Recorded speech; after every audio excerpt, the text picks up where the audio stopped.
E agora para você aqui em Os Pingos nos Is, uma entrevista. Vamos conversar sobre os vários temas ligados à pandemia com o presidente do Conselho Federal de Medicina, Dr. Mauro Ribeiro, que está conosco aqui. Seja bem-vindo, doutor. Obrigado pela presença aqui no programa. Uma boa noite. Boa noite, Vitor. Boa noite a todos os presentes. Um prazer imenso estar aqui no Pingo nos Is. Obrigado. Presidente, para começarmos, queria pedir o posicionamento do senhor, uma análise sobre um tema que ainda vem repercutindo bastante, que é aquela iniciativa do presidente Jair Bolsonaro, que pediu um estudo ao ministro da Saúde, Marcelo Queiroga, sobre a obrigatoriedade do uso de máscaras para que pessoas que já estejam vacinadas contra a Covid-19 ou que já foram infectadas pelo coronavírus não sejam mais obrigadas a usar máscaras. Qual a posição do Conselho? Na avaliação do senhor, já é possível decretar essa não obrigatoriedade para esses grupos? Não, na avaliação do Conselho não é possível decretar o não uso de máscaras no Brasil, porque os nossos dados epidemiológicos eles não apontam nessa direção, Vitor.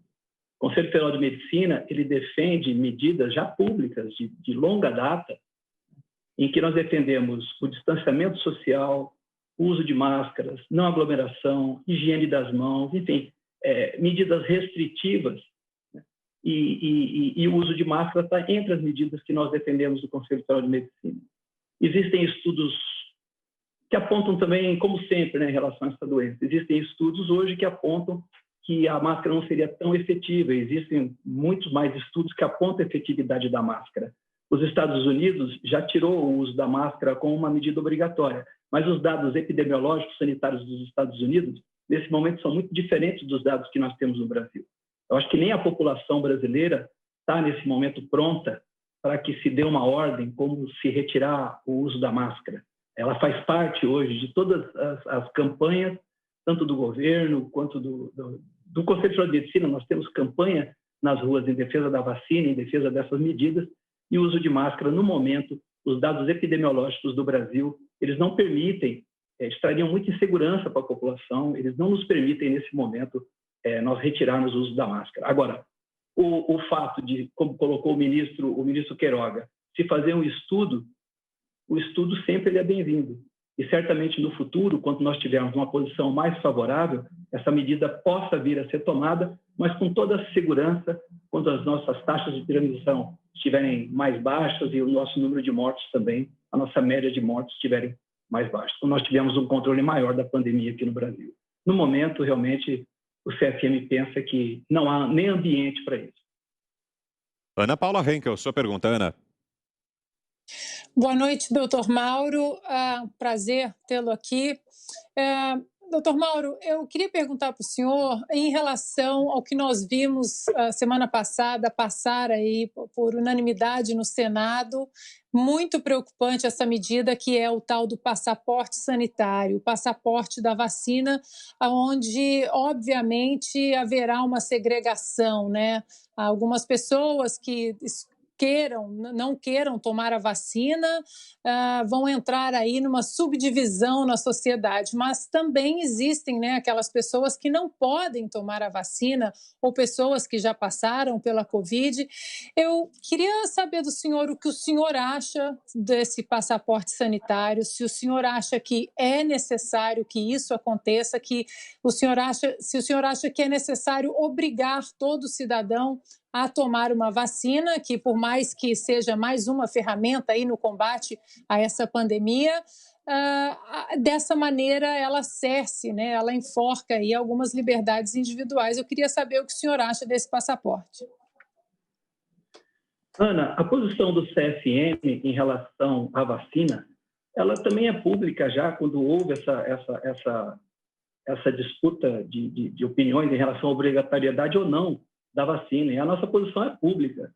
Nós defendemos a não obrigatoriedade da vacina. As pessoas têm que ter liberdade de escolher aquilo que é mais apropriado de acordo com aquilo que acreditam em relação à sua saúde. Então, essa posição do Conselho Federal de Medicina ela é pública e ela não muda em função dessa decisão do Senado Federal. Cabe a nós, entidades como o Conselho Federal de Medicina, Conselho Federal de Enfermagem, principalmente o Ministério da Saúde, as secretarias estaduais de saúde, as secretarias municipais de saúde, conversemos a população a que se vacine. Porque a vacina, no momento, com todas as dúvidas que nós temos, É a única medida de prevenção que existe sobre essa doença maldita. Então, agora, a obrigatoriedade, direta ou indireta, não é bem vista pelo Conselho Federal de Medicina. Nós temos que convencer a população da necessidade de ser vacinada. Agora, a liberdade individual, ela deve ser preservada. Nós não podemos esquecer que a vacina, ela é diferente a vacina, porque você tem uma pessoa sã, sem doença, e que você vai inocular nela alguma coisa. Então, quer dizer, ela tem que ter o direito à negativa de não se vacinar. Embora o Conselho Federal de Medicina, eu queria deixar muito claro, Ana, que nós somos totalmente favoráveis à vacina, com todos os questionamentos que existem, porque, na realidade, é a única forma de prevenção dessa doença. Augusto Nunes. Doutor Mauro, boa noite. Eu queria saber o seguinte: se um grupo de pessoas imunizadas já tomaram as 2 doses da vacina, esse grupo de pessoas, se reunir, todos precisam usar máscara também, não? É possível a transmissão? Augusto, eu tenho dito que assim, essa doença tem 1 ano e meio de idade. E tem pessoas que buscam todas as explicações possíveis na ciência. Só que, na realidade, nós temos uma série de questionamentos. Então, às vezes, eu fico vendo alguns médicos, algumas entidades médicas, alguns jornalistas, políticos, que não têm nenhuma dúvida em relação a essa doença. E aqui no Conselho Federal de Medicina, Augusto, nós temos profissionais do mais alto gabarito, contratados por nós, especialistas em fazer análise de todos os tipos de trabalho, que fazem uma varredura de tudo que acontece no mundo em relação à Covid, para que nós possamos tomar as nossas deliberações, as competências legais que nós temos, que não é uma coisa menor, né? Nós somos os responsáveis pela supervisão, pela fiscalização e pela normatização da medicina no Brasil. Então, assim, e nós temos todas as dúvidas do mundo, e quando eu coloco isso de uma forma muito clara, muito transparente, que quem me conhece sabe que essa é a forma que eu converso, até para não ter mal entendido na minha fala, parte da imprensa nos massacra, e parte de algumas subcelebridades também, como eu chamo, né, da Covid, pessoas que surgiram, que respondem absolutamente tudo, não tem dúvida sobre absolutamente nada. E quando o Conselho Federal de Medicina, que é a maior entidade médica do Brasil, que tem responsabilidades legais, que é a entidade que congrega todos os médicos brasileiros, que nós não opinamos, Augusto, nem nós recomendamos. O que nós fazemos aqui no Conselho Federal de Medicina é determinarmos para o médico aquilo que ele quer fazer. Então, nós temos muitas dúvidas em relação às vacinas. Essa sua dúvida, ela também era a nossa dúvida aqui no PSN. Então, recentemente, nós convidamos aqui o Dr. Renato Kifuri, que é um grande imunologista, tem aparecido na mídia, uma pessoa muito, muito séria. E ele nos explicou os diferentes tipos de vacinas que existem. Então, no caso a maior parte dessas vacinas da Covid, elas não são vacinas esterilizantes. Então, as pessoas, elas podem se contaminar e elas podem transmitir a doença. Ao contrário de outras vacinas que são esterilizantes, ou seja, a pessoa que está vacinada, ela não vai adquirir a doença, ela não vai se infectar, ela não vai transmitir. No caso das vacinas da corona contra o Covid, elas não são esterilizantes. Então, a pessoa pode se contaminar e pode transmitir, segundo os especialistas e segundo os trabalhos. Agora, a vacina, ela previne que a pessoa avance para as fases mais graves da doença e diminui também a mortalidade, o número de pacientes críticos, que se não tivessem vacinados, evoluiria para essas fases mais graves da doença. Então, essa é a minha explicação, Augusto. Então, teoricamente, mesmo pessoas vacinadas, por essa possibilidade de se contaminarem, elas deveriam, teoricamente, Augusto, porque tudo é teórico, elas deveriam usar máscara e, principalmente, Augusto, manter o distanciamento social e não aglomeração em lugares fechados. Me parece que a não aglomeração em lugares fechados é o X da transmissibilidade. Então, quando se fala em lockdown no Brasil e com os metrôs e os ônibus liberados, quer dizer, nós não conseguimos entender esse tipo de atitude aqui no Conselho Federal de Medicina para nós é muito difícil o entendimento nesse sentido. Estamos ouvindo aqui em Os Pingos nos Is o presidente do Conselho Federal de Medicina, doutor Mauro Ribeiro. Quem lhe faz a próxima pergunta, doutor, é José Maria Trindade. Zé. Salve, doutor. Ô, doutor Mauro, quando o senhor fala na obrigatoriedade da vacina, direta e indireta, o senhor expressa muito bem, porque esta obrigatoriedade indireta também vamos dizer assim, eu não gosto dessa ideia, né? De que tá bem, você não precisa vacinar, mas se você não vacinar, você não pode viajar, não pode se matricular num curso, não pode não sei o quê, quer dizer, isso é uma obrigatoriedade indireta que o senhor já expressou aí ser contra, apesar de, como eu acredito em vacina e acho que é a única saída. Mas a minha pergunta é o porquê essa doença, eu acompanhei todo esse processo desde o início e entendi isso que o senhor está falando assim perfeitamente. Ela surpreendeu e vai surpreender. Qual é a diferença desse vírus que ele é tão surpreendente e tão desconhecido assim? Zé, eu fico feliz pela sua pergunta. Eu vou pedir um minutinho para poder explicar. Nós estamos passando um momento no Brasil que é um momento muito triste, por todas as razões do mundo. Primeiro que nós temos uma doença que é a maior catástrofe sanitária que nós enfrentamos no mundo, né, nos últimos 110 anos, mais ou menos. E aqui no Brasil, certamente, em 1.500 anos de existência, a maior catástrofe sanitária que nós enfrentamos. Então, ela é uma virose diferente, que é altamente transmissível, e é uma doença que ela mata. Ela mata, provavelmente, daqui a alguns anos nós vamos saber os números reais, mas ela tem um índice de mortalidade geral, muito provavelmente abaixo de 1%. Só que ela contamina tanto, ela é tão transmissível, que os números absolutos de mortes, eles são inaceitáveis. Então, nós estamos nos aproximando aqui, no Brasil, de 500 mil de mortos.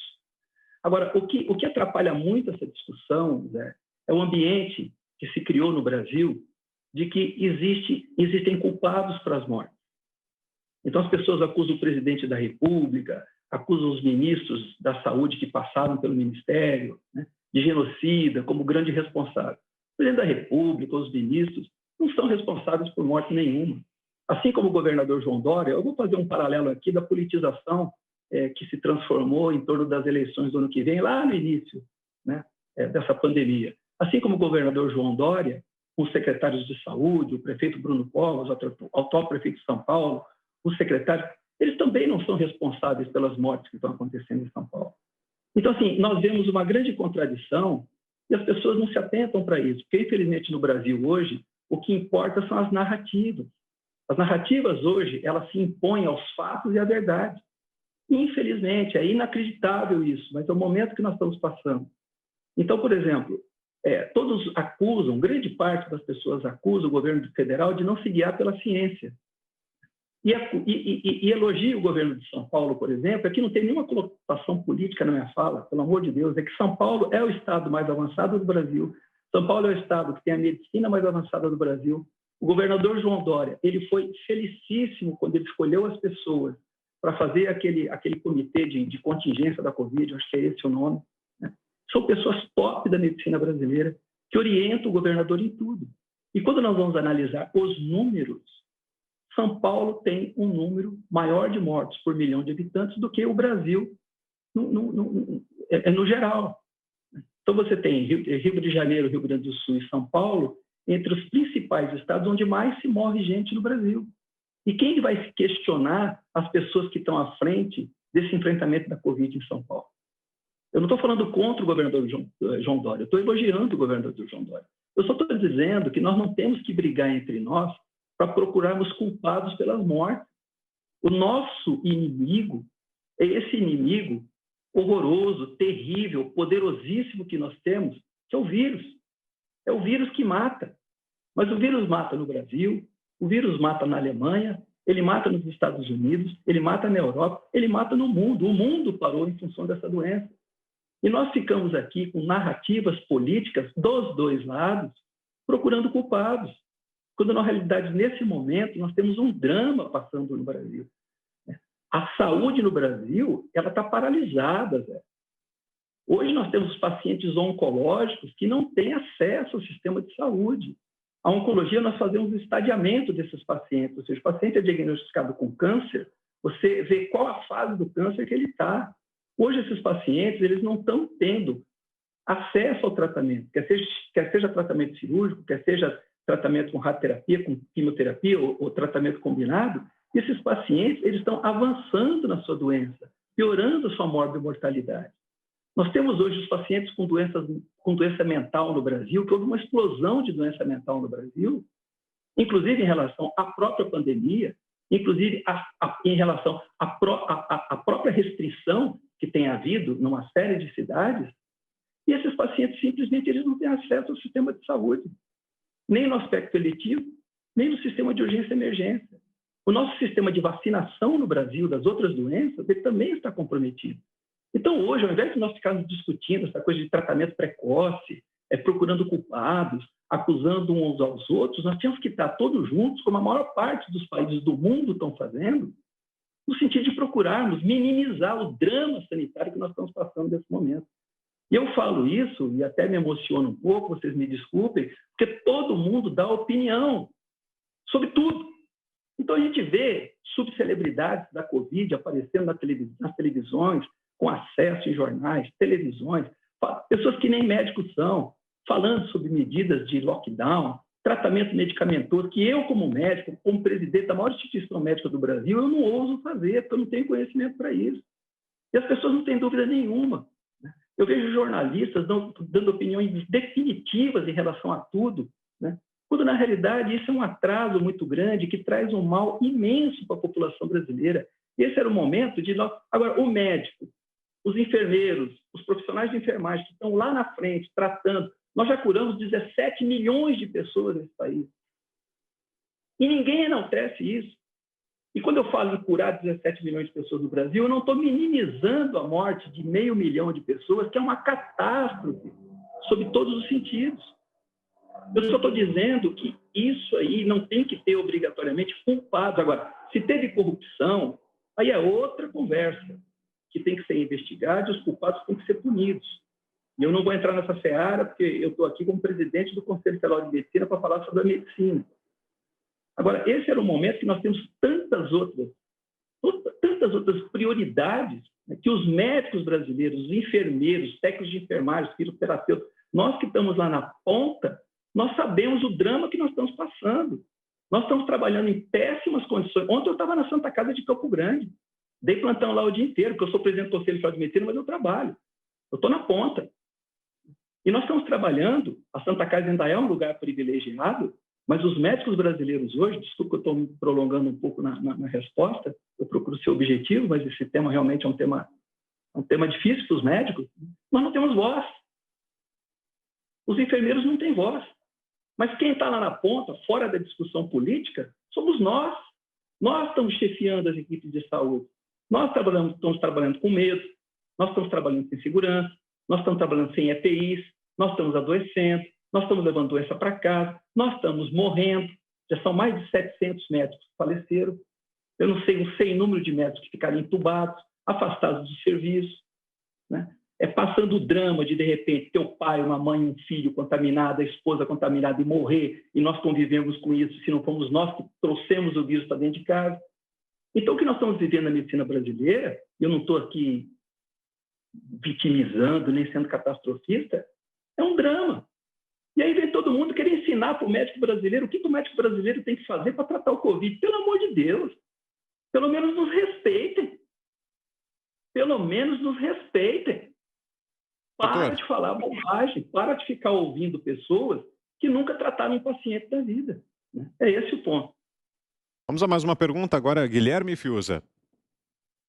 Doutor Mauro, boa noite. Esse seu depoimento é muito importante, o ambiente, né? Quer dizer, nós temos algumas falências aí nesse flagelo terrível, o próprio flagelo em si da epidemia, nós temos as dificuldades de atendimento, né? Porque, de fato, é um mal sem precedentes, com alcance proverbial, e nós temos a falência do ambiente intelectual, né? Que eu acho que daqui da minha perspectiva, talvez seja o mais angustiante, porque é exatamente isso que o senhor está descrevendo, né? Quer dizer, quem tem o que fazer, quem tem o que contribuir, quem tem conhecimento, está sendo eventualmente atropelado e engolido por essas falsas certezas. Então, existe de fato uma tentativa de se estigmatizar aqueles que permitem que as dúvidas circulem. E nós sabemos que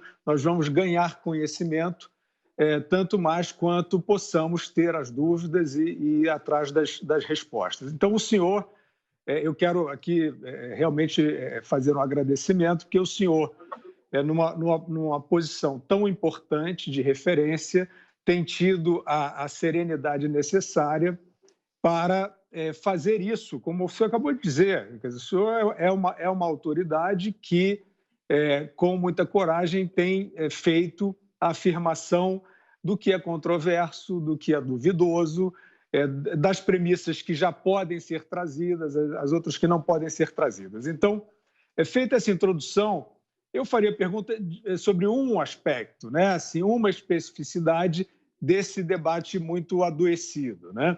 Que é o tão estigmatizado tratamento precoce, tratamento inicial, né?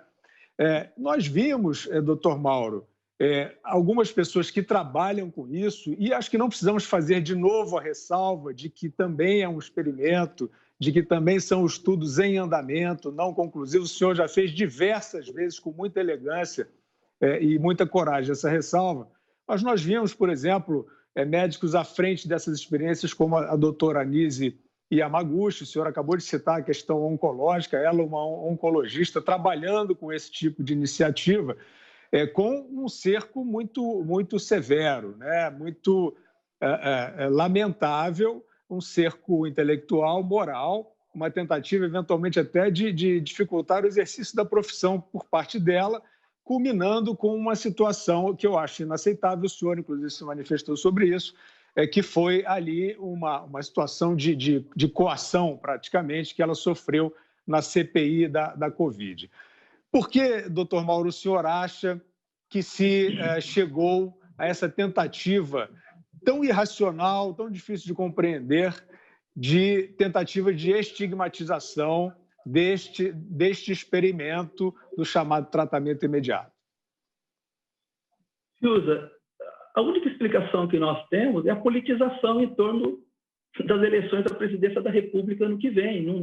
Na nossa opinião, não tem outra coisa de pano de fundo para essa situação.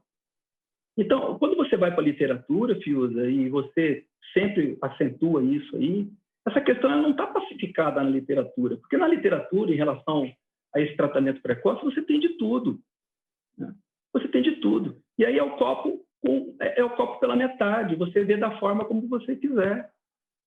Só assim, existem exageros na narrativa. Porque, Fiuza, nós podemos discutir a efetividade da hidroxicloroquina e da ivermectina no tratamento precoce da Covid. Essa discussão ela é legítima. Essa discussão ela se impõe, ela é legítima. Agora, discutir a segurança dessas drogas, aí é querer fazer pouco da inteligência das pessoas. Dizer que hidroxicloroquina e ivermectina matam, né, que são drogas perigosas, aí vai uma distância muito grande. Essas drogas podem ter efeito colateral? Podem, claro que podem. Até a dipirona pode ter efeito colateral. Agora, colocar as drogas como drogas perigosas é uma coisa que não faz o menor sentido, né? Nós temos que tomar muito cuidado, Fiuza, porque num passado recente nós tivemos uma medicação chamada fosfetanolamina, que passou uma lei no Congresso Nacional que permitia, foi um debate tão acirrado, tão politizado, que o Congresso passou uma lei que permitia o uso de uma droga para tratar todos os tipos de câncer. Olha o ponto que chegou de racionalidade. Então, essa discussão, a nossa preocupação é sempre em defesa da autonomia do médico, mas todas as vezes que a gente vem e coloca de uma forma clara as nossas posições, nós somos chamados de bolsonaristas, de terraplanistas, de defensores do tratamento precoce. O Conselho Federal de Medicina, Fiuza, eu quero deixar claro aqui, ele não defende o tratamento precoce. Nós atribuímos essa responsabilidade para o médico na ponta, junto do seu paciente. Nós não apregoamos o tratamento precoce, nós respeitamos a posição do médico. Porque a medicina hipocrática, o Fiuza, ela se baseia em dois grandes pilares que nós não podemos perder. O primeiro pilar é o sigilo médico. Se você vai no teu médico, o que você fala com o teu médico morre com o teu médico. Isso não pode mudar. E o segundo pilar, Fiuza, é justamente a autonomia do médico, de fazer o melhor pelo seu doente. Aí fala assim, mas então não tem limite a autonomia do médico? Ela tem, mas o limite ele é principiológico. O que é o limite da autonomia do médico? É a lei e a ética. E a autonomia, obrigatoriamente, ela tem que visar a beneficência e nunca a maleficência. A maleficência. Então, dentro desse espectro, o médico ele é livre para ele tratar o seu paciente da forma que ele julgar melhor. No caso da Covid, né? Agora particularizando, numa decisão compartilhada, em que o médico explique toda a celeuma que existe em relação ao tratamento e que pegue o consentimento livre e esclarecido do paciente.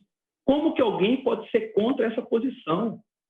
Como que alguém pode querer banir o tratamento de duas drogas que são extremamente seguras e que podem, existe a possibilidade de que elas tenham alguma ação nessa doença.